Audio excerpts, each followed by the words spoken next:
And we're live. Well, we're not really live. Well, we're live right now, but what you're watching, this is going to be recorded. We are in my attic. This is actually the second time Mark Jr. and Mark Sr. Boccia came up to my attic. So welcome back to the attic, guys. I appreciate having you here. Happy to be back. Thank you, Tommy. Absolutely. Absolutely. So I want to just address a couple of things really quick, because people have told me when I shoot videos that they want to know what's on the whiteboard behind me, and they're always looking to read what it is and not pay attention to our conversation. So let me address it right now. So we're going to be talking about Food for the Fearless. You can find Food for the Fearless at gofundme.com/F/food-for-the-fearless. And we're going to be referencing Mark's restaurant group, Austin's Ale House, Bourbon Street, and One Station Plaza, orange and blue. Let's go Mets. Let's hope they actually have a season. I heard something crazy. My father-in-law was over the house the other day, obviously socially distant, about 11 feet from me and the kids. But he told me that they're going to play baseball in two divisions. And I don't know if you guys know about this, and we could talk about it because maybe you're aware of it, but the Yankees and the Mets are going to be like in some sort of Eastern division. I haven't been watching anything. So I don't know if you guys know anything about that, but let's go Mets someday soon. Have you heard about that before we even get started? I heard they might be in the same division. Yeah, like an East division, like with the Mets. Yeah, I heard that too. That would be the weirdest thing. That would be strange. That would be pretty cool, though. Yeah. Mark, it'd be a lot of fun, but we're probably not going to be allowed to go to a game, so it's going to be even stranger, you know. Like, Empty stands. yeah, it's I don't know. We'll see what happens. So, we'll have to zoom in and watch it together. What's that? We'll have to zoom in and watch it together. You know what? There's going to be a lot of Zoom parties. I can't tell you how many times I'm on here doing like virtual happy hours with my cousins, who, under normal circumstances, we see each other twice a year. Now, like every Thursday night, that meeting starts at 6:30, but I know if I show up at 9 o'clock, it's no big deal because it's gone till like 12:30, 1 o'clock in the morning on Thursday nights, just here, just chatting it up, hanging out and talking. So I think there'll be a lot of watching games together. My kids have been watching movies with their friends. There's some kind of Netflix thing where they can Netflix party or something like that, Mark? Yeah, house parties or something like that. So a couple of times. That's cool. You know, out of necessity comes innovation, right? And I think that's a great situation to really talk about what we're going to talk about. A couple of weeks back, I had you guys to the attic, as I like to say, on what I'm doing is having these conversations around nonprofit and for-profit, and really how the two intersect and connect, and really that my idea of 2 + 2, it does not equal 4. It equals some exponential number, much more than 4, because collaboration is so critical in business and specifically with the nonprofits. All right, Mark Jr., let's go back. Last time you were here, you told me about this Food for the Fearless. You had raised at the time $36,446. I'm excited because none of these people have looked at what I'm about to share on the screen in a couple minutes, but tell us the story, set the stage, and let's open up. Yeah, so I'm trying to think of the date that we talked to you. It's got to be like a month ago. Probably about a week. It was like the end of March. Yeah, the end of March. So from the month of April, you know, we're still, I'd say, you know, we're about a month old, a month and a week old, Food for the Fearless, since the initial launch. You want some stats? I want to know the story again, because some people who are going to watch this never saw. So where does this, like, give me, you know, I watched the video that we had a conversation from last month, but some people are not going to see it. So tell me where this came from. I know you're at Toro, you're studying to be a physician's assistant. If you want to talk about that, what was the driving force? Now, we know your dad is super philanthropic and is an incredible person in the community.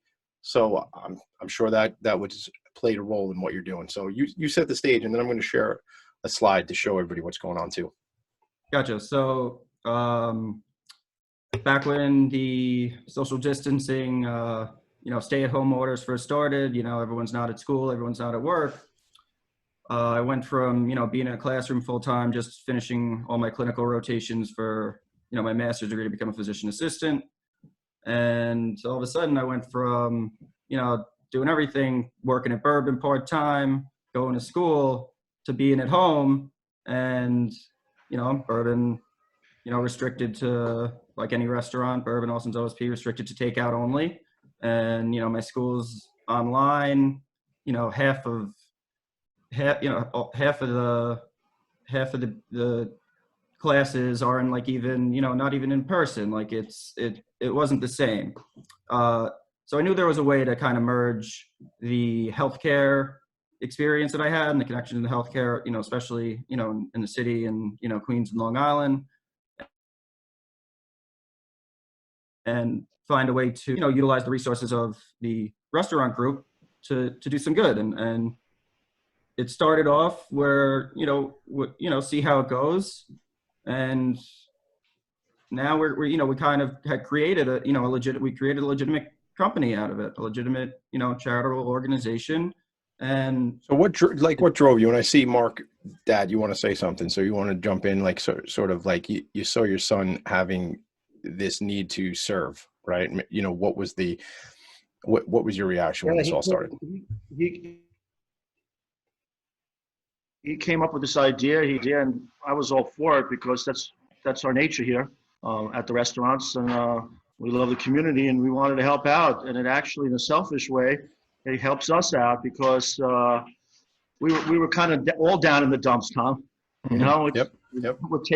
We're just doing takeout. We went from full steam ahead. May is one of our hugest months. April is huge for us. June is huge, and now it made us envision our efforts, and our envision is for a different purpose. Mark. Of course, we want to regular business again, but it kept us going and really kept us moving ahead, trying to help people out.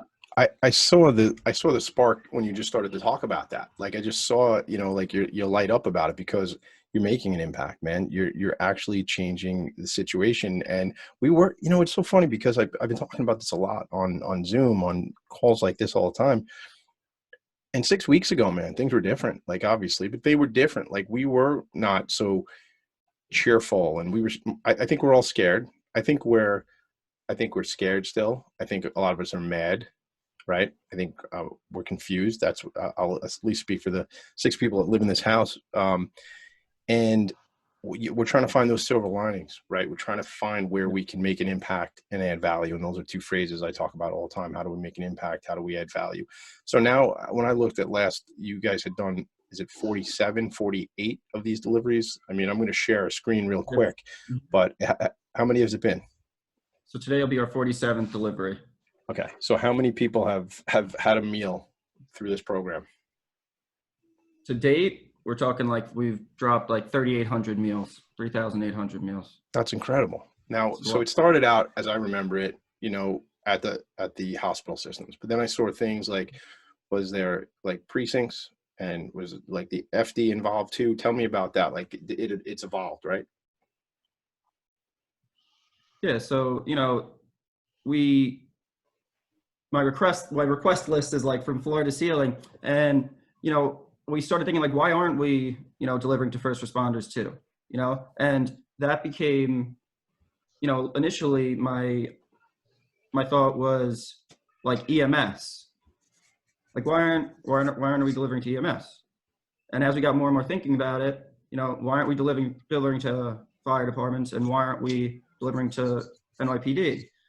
Because you think about just the the process of care for anybody who's affected by this disease, and it's really the first person to give patient care is usually fire. It's usually NYPD, because they get there a lot of the times before EMS, and then EMS handles patient care in the pre-hospital setting.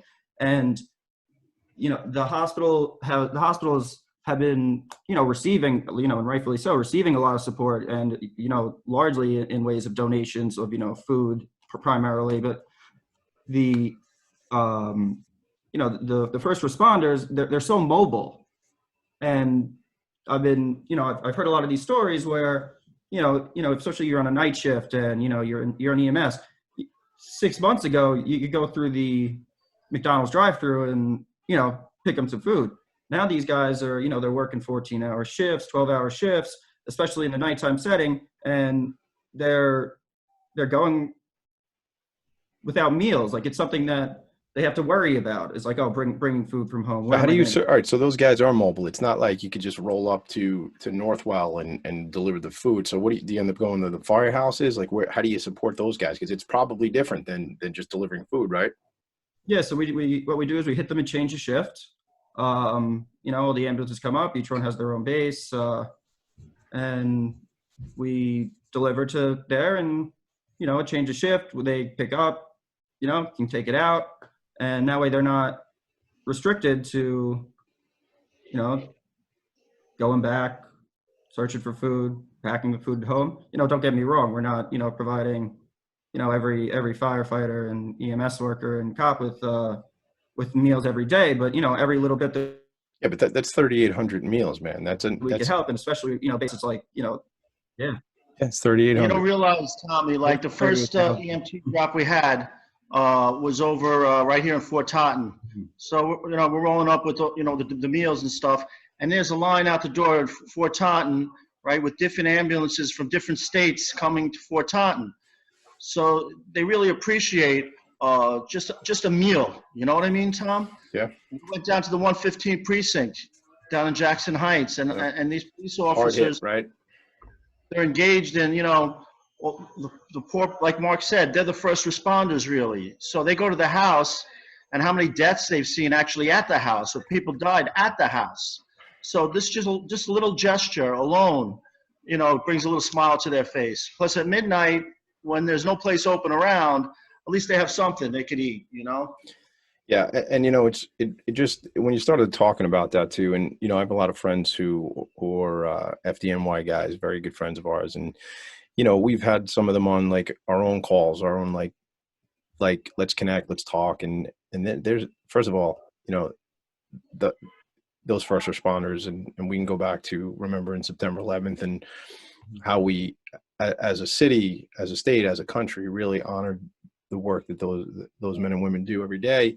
They're doing it again, and it's incredible. And I've heard some of the stories, and these are stories that I'd rather not know about, but these are these things that these guys and gals are up against every single day, and they're seeing it, like you said, firsthand. So let me ask you this. So story wise, give me the one where I'm a big mush.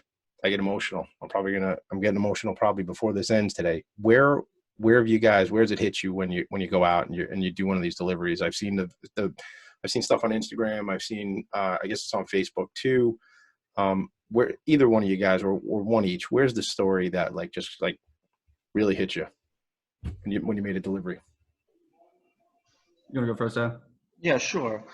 You know, Tom, when we deliver, there are so many people with emotions that you could deliver, and the nurse, doctor comes down, and they get emotional, and they get so happy to get the delivery, and it makes you emotional. And it not only brings out the emotion of the tragedy, but it brings out emotion like, you know what, we're here to help each other. We're on this world to help each other. And just a little something, just a little extra, okay, goes a long way to these people and to us. Yeah, you know, I feel the same way. And I think a lot of the people that, you know, are doing the deliveries, you know, we always like to include the staff or, you know, family and friends of whoever the, you know, requestee was. You know, whoever wants to come on the delivery, we always try to involve, you know, restaurant employees, non-employees, you know, the community, friends and family. And you know, you show up to these hospitals, and like you said, like, you know, this pandemic has stimulated a lot of trauma for a lot of people, you know, and it's really never been, you know, necessarily about the meals. It's about kind of providing that recognition. So when you see a nurse that's, you know, you call her up, you know, we're waiting, you know, downstairs. She says, yeah, I'll be down in a second. And you see them walking down the hallway, and you could just tell, you know, they've been like kind of getting swung at for a few hours. And, you know, when after they take the picture, and, you know, it's like it's a morale boost. It's for, you know, the same way as it was a big morale boost for the restaurants. It's a morale boost for that unit. So let me ask you, tend to get. I'm sorry. Go ahead, Mark. Finish up. I'm sorry. No, you just say we tend to get like 4 or 5 people to come down for the picture, and they come down, and, you know, they're coming down, you know, tired and, you know, emotionally drained and burnt out. And, you know, when they go on the other side of it and you see them walking away, it's almost like, you know, they They got a State little bit of change. relief. They got a little bit You've of changed their back. state, man. You've Yeah. literally Yeah, it's a changed little it. boost. Yeah, it's a little boost, a little pep in your step. And you know, listen, I've been eating at Bourbon Street for a long time now, probably 15 and 17 years, something like that. Great food. But what you're doing is not just about the sustenance. It's not just about the food. It's providing, I wrote it down, it's providing that recognition. It's like, that's what you have. That's your medium. That's what you can bring to people, right? I have some friends who are doing live concerts on Zoom, and that's their medium, and that's the impact they can make, and that's the way they can serve.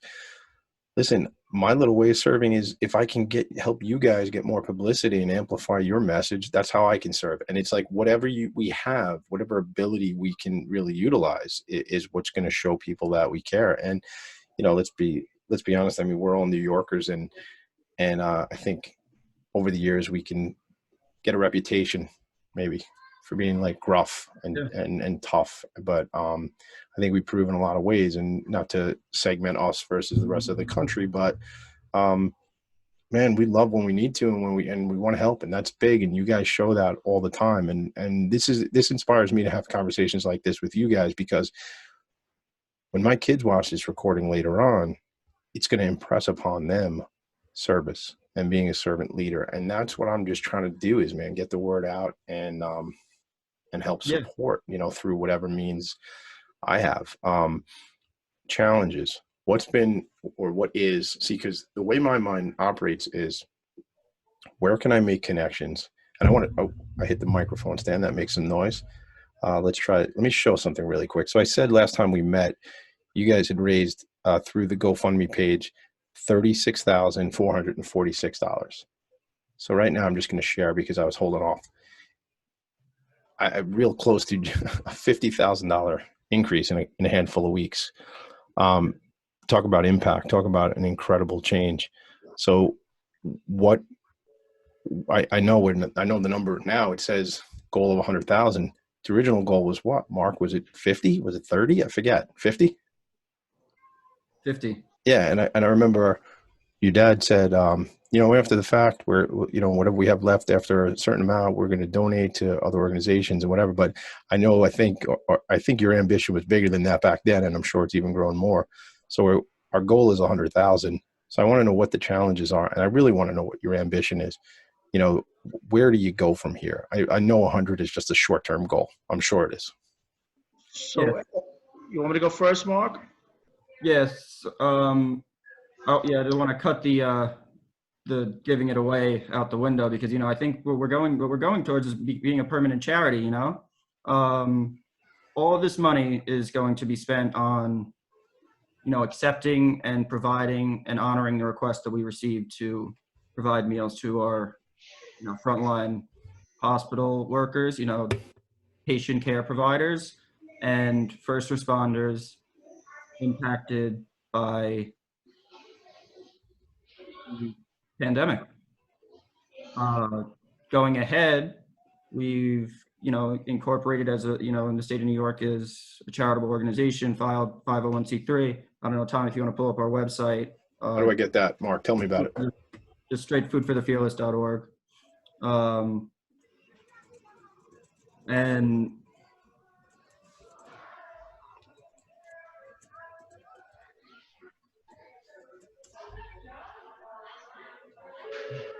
That's on me. I didn't spell it right, guys.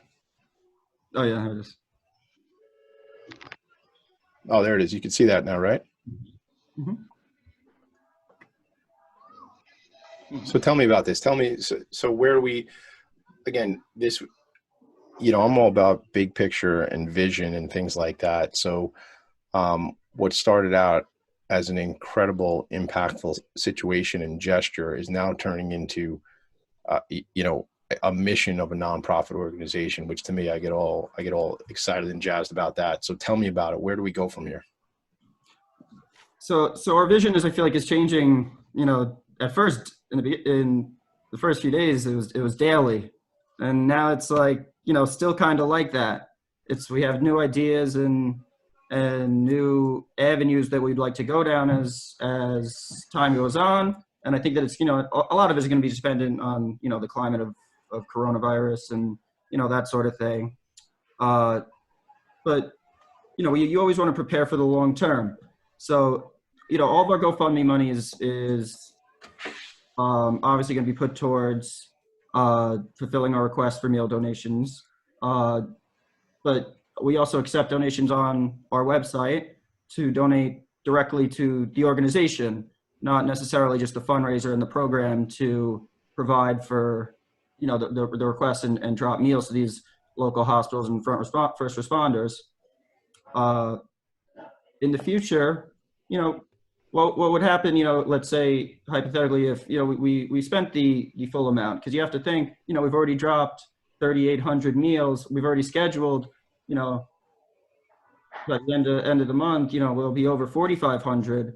So we always want to think long term, like, after we provide as many meals and honor as many requests as we can, we still want to be here as a charity and as an outlet, because it would be such a waste to dissolve the foundation that we've built over the past month. The amount of work and just congregation of people who want to support other people is incredible. So that's something that right off the bat was, to me, clear that, this isn't something that we want to dissolve. It isn't something that we want to go away.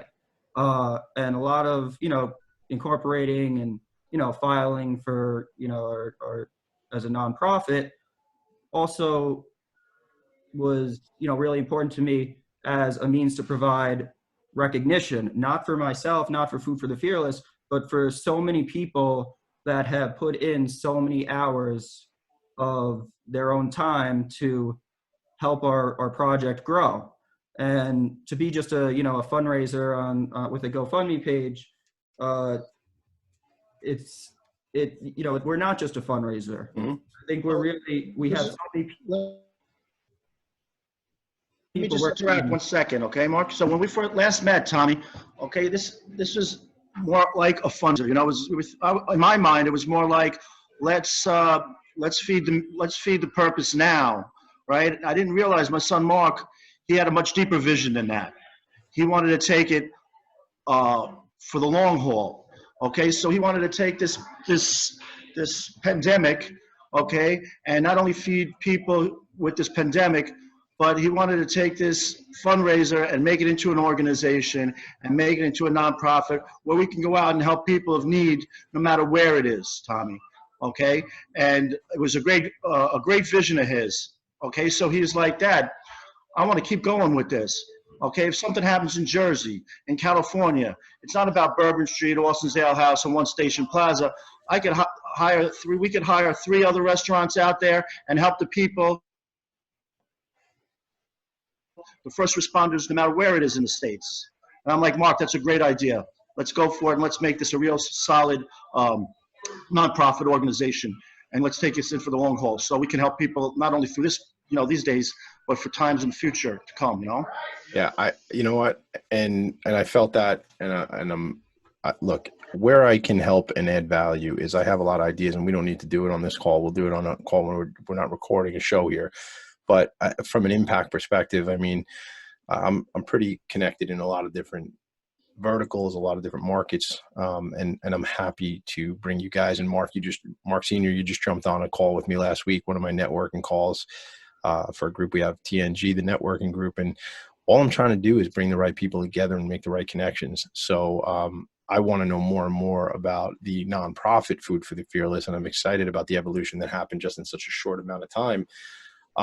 What my question is going to be is, what do you need at this point? I know you need money, right? Nonprofits need money, but what sort of, so the people that are listening to this are going to be like, and I'll joke a little bit about my ego, and they're big Tommy D fans. Now, there's none bigger than me. I'm the biggest Tommy D fan going. I'm all about it. But here's the deal. People are going to plug in and watch this because they know you guys or they know me. So you have this opportunity now. What are the connections you're looking for? I know you want to be funded. I know we want to hit 100,000 and beyond, but what talk to me about that. What type of people do you think you need to connect with now?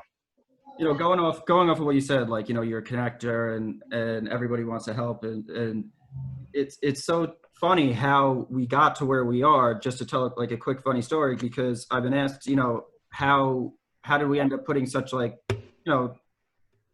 like a mini startup nonprofit together in such a short amount of time? And, my answer has always been the same. And it was a Google Doc was the answer.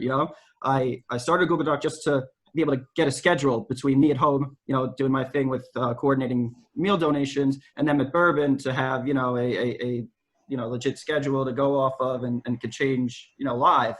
And so as we were going forward, I would be adding more and more people to this doc, whether it was, my buddy who's an accountant, my cousin, a lawyer, people who are interested in helping us with fundraisers, just add them on the doc. And it was amazing how you just see it build and build and build and build, with ideas and and work that they're putting in.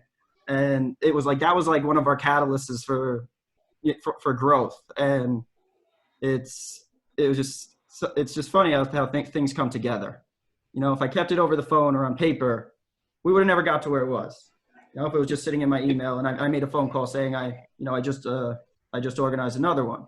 But just by, putting all these kind of, especially like younger professionals, like, because they're around my age, like 25, 26, that want to help and, learn new things and meet, network and meet new people, we just add them on. Like, of course, we'd love your help, and that was, fulfilled like what we needed then, like I need someone like the accountant, Mhm. It was a phone call away, an email away. I got you, no problem. We'll do it.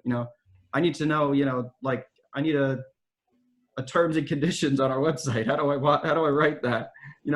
So that was really the way that we kind of got all those connections, from help and just reaching out to, people in the community and, network, especially the network from Bourbon, Austin's OSP, that it just wouldn't have happened without them. And we wouldn't be able to move forward without them. So listen, that's relationships, that's connections. That's where I live. That's the part of the world where that's the frequency I vibe on every day. And you're literally one phone call or text message away from people these days. Who was it? Didn't you have one of the Mets on? Jeff McNeil was on, somebody did, right? Like, and that's about connections, or I'm sure there's a story behind the scenes and how you guys got to the folks. But listen, man, I make this joke about, operating from the attic, and we lost your dad, but maybe he'll come back. But I make this joke about, operating from the attic, the whole thing. But, the playing field is evened out right now, man.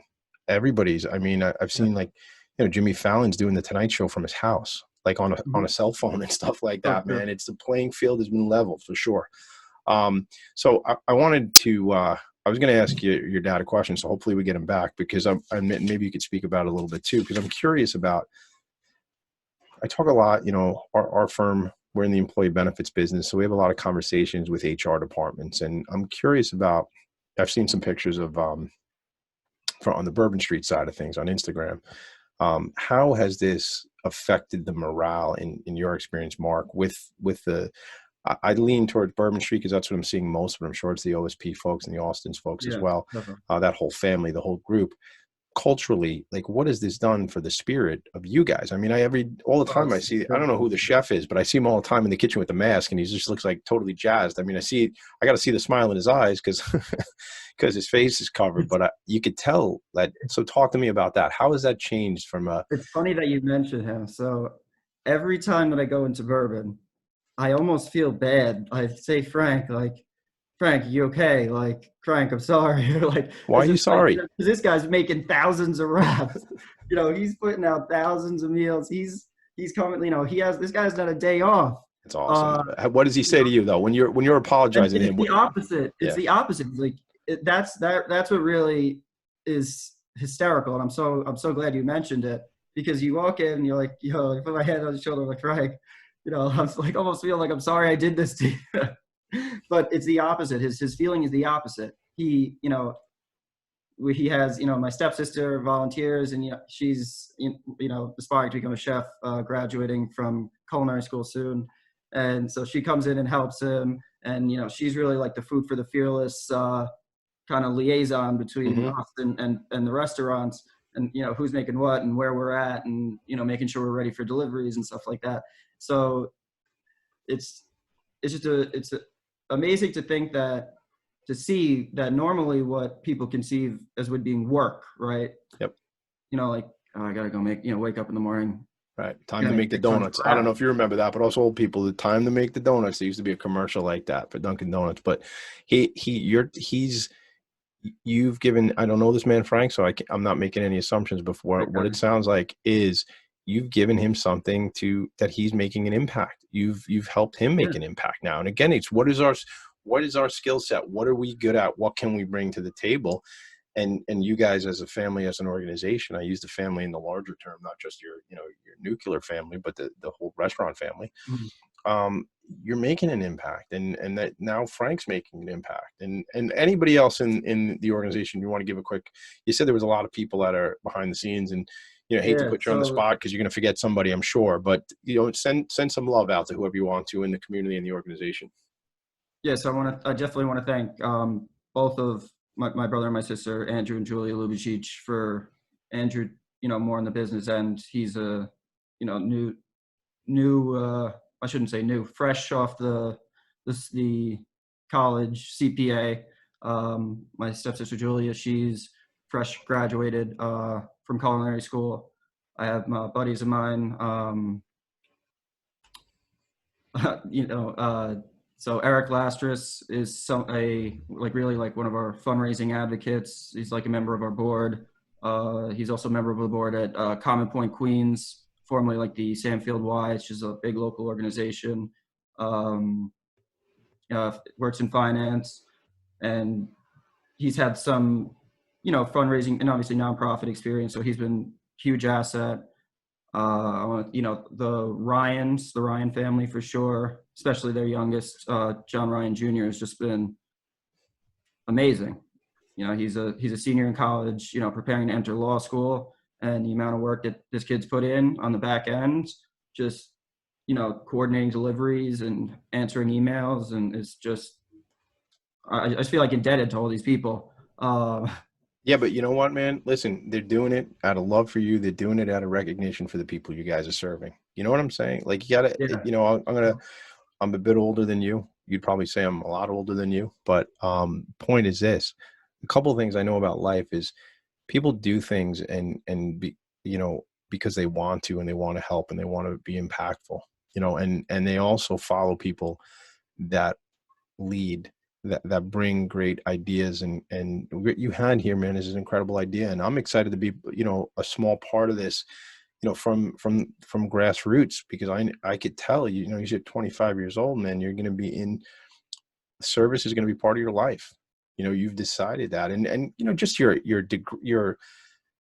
profession, you know, as a physician's assistant. I mean, look, isn't that what you're about, right? To help people. So this is just another extension, and you have this ability, or this resource called the restaurants, that you can leverage and bring to the people. So I'm excited to know you. You know, we've actually, I don't think we've ever met in person, to be completely honest with you, because ever since I've known you, I've been stuck in the attic. But it's, you know, what happened was, the way we connected on this is, I know your dad for a real long time, and we were at a meeting for the Bayside Business Association, our annual meeting. And he mentioned this about what was going on. I said, that was it. I was like texting or whatever. I was like, let's just make something happen. Let's get on the show and let's get the word out. And You know, that's so true, because God. it's so true to everyone I talk to, whether it's like, I just give another example of someone I want to thank is, you know, a professor at my school who was running an online class. I texted her, you know, the rare time you see a college professor give their personal cell phone number. I texted her asking for an extension for an assignment last month when I first started, right? And so that's when I don't know if she wants to be named, so I won't name her, but yep. I texted her to ask her for an extension on the assignment. And, you know, I kind of explained why, and, you know, I'm doing this fundraiser, at that time, just a fundraiser where we're going to get meals. I sent her the link. I guess she read it. And 2 seconds later, my phone rings and she's like, don't do the assignment. Just hand it before the end of the semester. It's like, you got something, like, you got to work this. And everyone I talk to is the same way. Like, they're like, you got to you gotta go legit. You gotta file. Like this is real. Like this isn't your typical GoFundMe that, is, doing so, like, the typical GoFundMe that's gonna raise, a little bit of money and, either fade out or just, directly support someone. Like this is, you've created this foundation. It's like, why would you build this tower and then, just, let it knock it down? It's so every, you know what you have? You have a lot of goodwill, Mark. Yeah. You've leveraged relationships. You have a lot of goodwill. And that's, I think, part of what I'm hearing you say is you can't just squander that. You got to now kick it up. I talk about restaurants. Remember the guy, Emerald? Like, sorry about that, guys. It's all good. This gives me the opportunity to say, welcome back to the show, Mark. Yeah, I'm sorry about that, guys. I wanted to be able to say that today. So that's good stuff. But Emerald used to say, like, kick it up a notch, bam. Used to, like, with the spices and stuff like that. You remember Emerald, right? And I think that's what you're doing here. You're kicking it up a notch, man. You're leveling up, next level. Let's go. Where do we go from here? What about, so you mentioned one of the friends you're talking about, on your board. So you're establishing a board right now. Is that something you're still looking for board members? Like, is that something like that I should share with my community? So what we did is we wanted to get our file in as quickly as possible, just do the kind of like skeleton of the IRS end of it to file for it. So, it was me and the manager, general manager of Bourbon Street, Lara, who, put so much time and work into it, just like myself and many others. And, the third one was an opportunity to really, bring someone kind of outside of the loop in. And, I've known Eric, the Lastris family and the Esposito family, from the Bay Terrace Pool and Tennis Center, which was, previously Sandfield Y, now it's Comic Point Queens.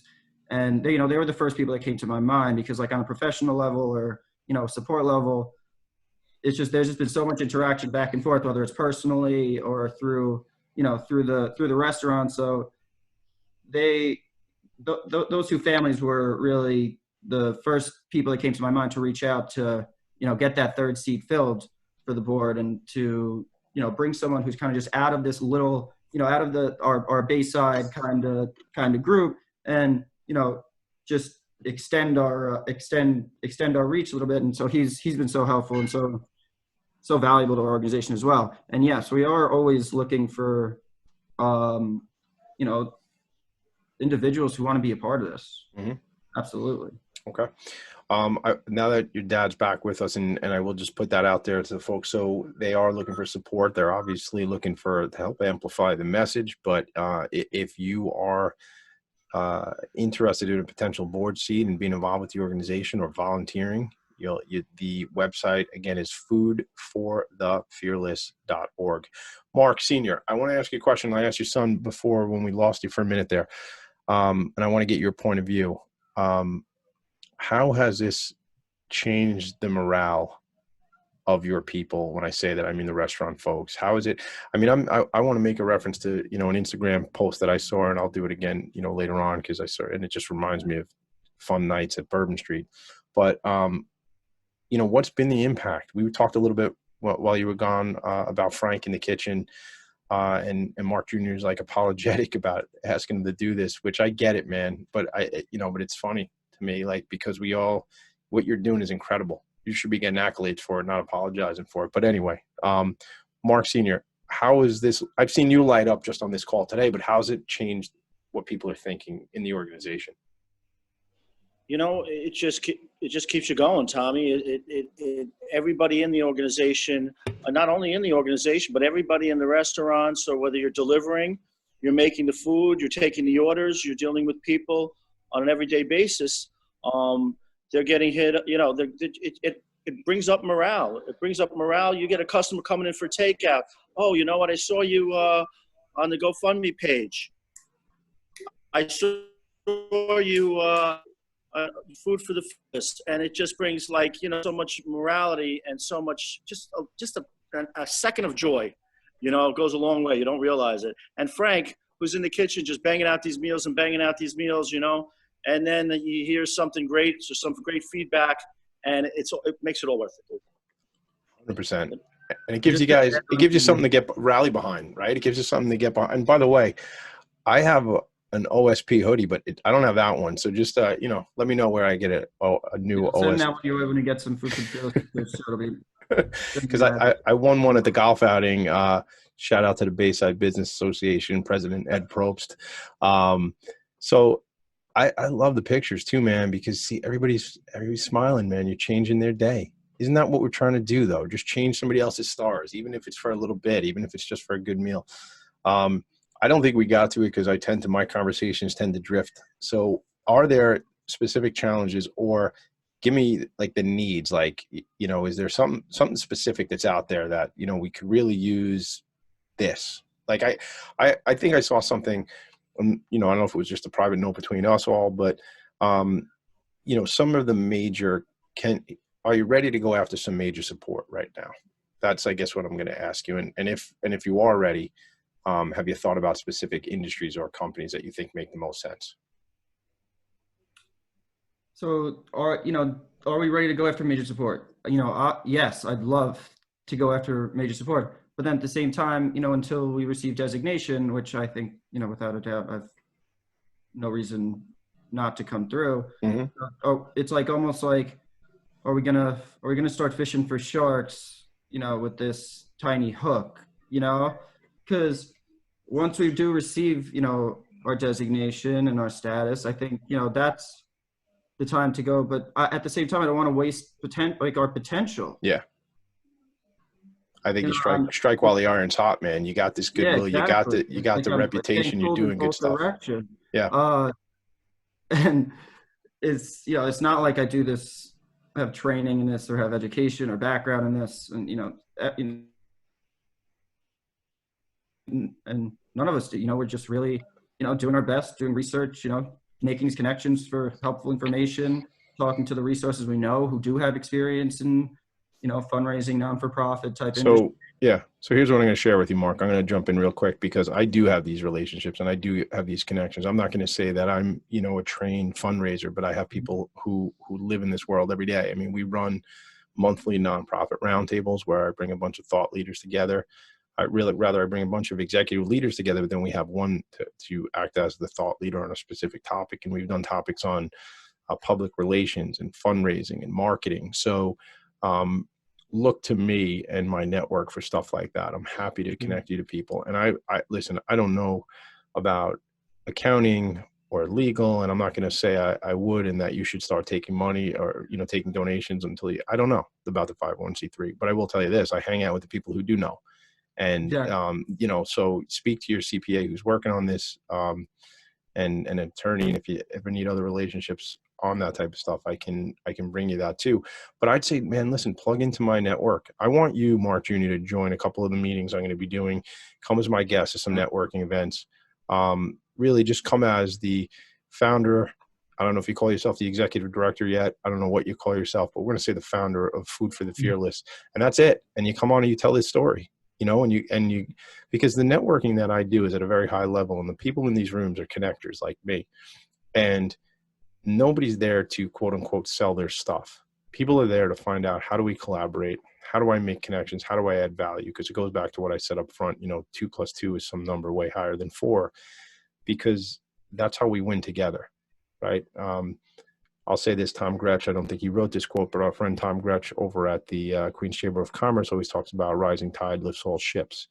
And I believe that wholeheartedly. You do enough you help enough other people, and you're going to have everything in the world you want. And I think that quote is Zig Ziglar said that a long time ago.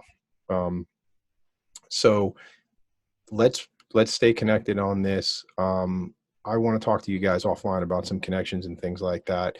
Tell me, Mark, let's close with any comments anybody wants to make, and then let's just close with how they find you again. Yeah. So I want to tell people to stay tuned for Food for the Fearless, because, you know, I think we have a really cool program in the works that we're going to debut, you know, next week, you know, 10 days from now, the latest. And, you know, maybe we could come back to the attic to talk about that. We'd love to have you back at the attic, man. It gets lonely up here in the attic, man. I'd love to have you back. we'd love to join you. So to find Food for the Fearless and what we're doing, you could go on our website, foodforthefearless.org. That'll provide you with all the links to our social media, Instagram, Facebook, Twitter. That'll give you a great spot to see like our day-to-day drops and deliveries. You could also go on our GoFundMe page. We every time we do a delivery or a drop, we update that day, where we went, how many meals, and, you know, post some pictures. So I've always, you know, wanted to make it a point that we're transparent, we're dropping meals, come watch, come join us. Yeah. That's awesome. And I didn't even realize when I clicked on deliveries, you know, it actually shows every delivery you made. How cool is that? What a great resume. Yeah, we do it by month. At one point we were doing like you know, an upcoming and completed, but it was changing so fast. the poor guy that was doing our website, you know, I was texting him, you know, every other day, hey, can you change this? We added another one. So we're like, wait, let's just post the ones we've completed. You can check for updates for the ones that we're doing, and we'll go from there. But on GoFundMe, every time that, and on our social media, every time that we do a drop, we post. That's awesome. And you know, Tommy, we want to thank everybody, number one, whether you donated $5, $40, $100, $1,000, whatever it may be. We want to thank you for helping out with the cause. And anybody who hasn't checked out the GoFundMe, Food for the Fearless, please check it out. Just browse through every delivery we've had. It'll bring a smile to your face, maybe a tear to your eye, you know, and it's an excellent, excellent thing. Yeah. Yeah, definitely a tear to your eye. You guys are making an incredible impact. You're utilizing the resources you have, and you're, like I say, you're changing people's days, and thank you for doing that. And thank you for being what I like to refer to as service leaders, man, servant leaders. You guys are leading the way, and you're just helping, man. I appreciate that. I send you love. And there's this show I go on every day, and we do this virtual hug thing. So if I could hug you in real life, I would, but I can't. So I give you a virtual hug, man. Thanks, Mark. I appreciate that. We did it, man. That's awesome.